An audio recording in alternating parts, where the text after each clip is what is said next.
Trump-Corker feud explodes ahead of critical Hill visit. The ongoing public feud between Senator Bob Corker and President Donald Trump exploded Tuesday ahead of the president's high-stakes visit to Capitol Hill for tax negotiations, with the Tennessee Republican telling CNN's Manu Raju he wouldn't support Trump for president if given the opportunity again.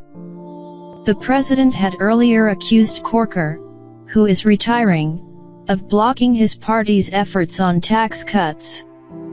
The exchange between the two men escalates a rift that has highlighted divisions between Trump and several Republican lawmakers, threatening to send the president off message at a critical time for his agenda. Corker, asked in the interview if he should have backed Trump's presidential campaign, said he would not do that again. He also said Trump has great difficulty with the truth and that debasing the U.S. would be his prime legacy as president. You wouldn't support him again? Raju asked. No way, Corker said.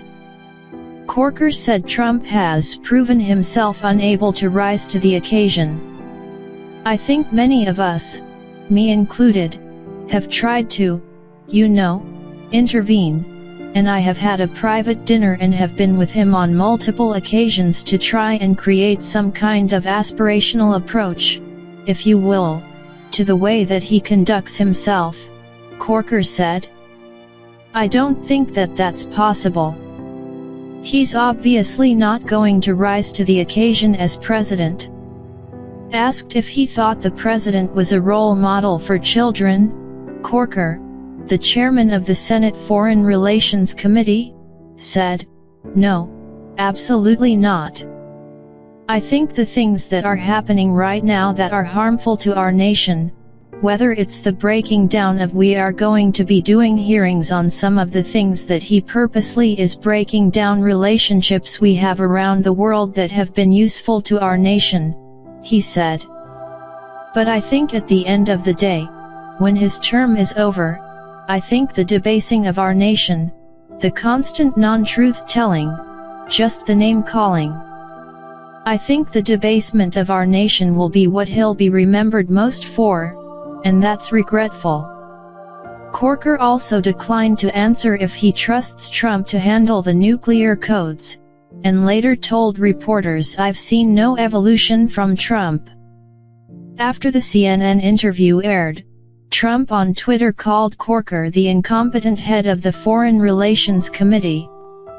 Corker later said everybody sees through Trump's bullying. Trump attended a lunch with lawmakers he spent much of the summer blasting for failing to enshrine his political agenda. Some have been critical over his chaotic, unpredictable method of governing, but Trump hoped to woo them to finally rack up a key legislative win on tax reform. Senators who attended the lunch said the president's feud with Corker wasn't brought up. House Speaker Paul Ryan said at a news conference later Tuesday morning that he didn't think the Trump-Corker spat would affect Republicans' efforts on tax reform.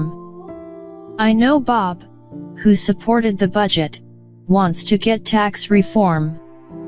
I know the president wants to get tax reform," Ryan said. "I'm glad the president is coming to lunch, because I have long believed it's best to settle these things in person and I hope that they can get a chance to do that." Ryan said he believes Corker will vote for the GOP's tax plan. But Representative Chris Collins, R. New York, told CNN that Republicans didn't necessarily need Corker's support, noting that the party only needs 50 votes from its 52-seat caucus to pass its tax plan, with Vice President Mike Pence able to cast a tie-breaking vote to hit the necessary 51 if necessary. "He should be embarrassed," Collins added, referring to Corker. Like, share and subscribe. Now News.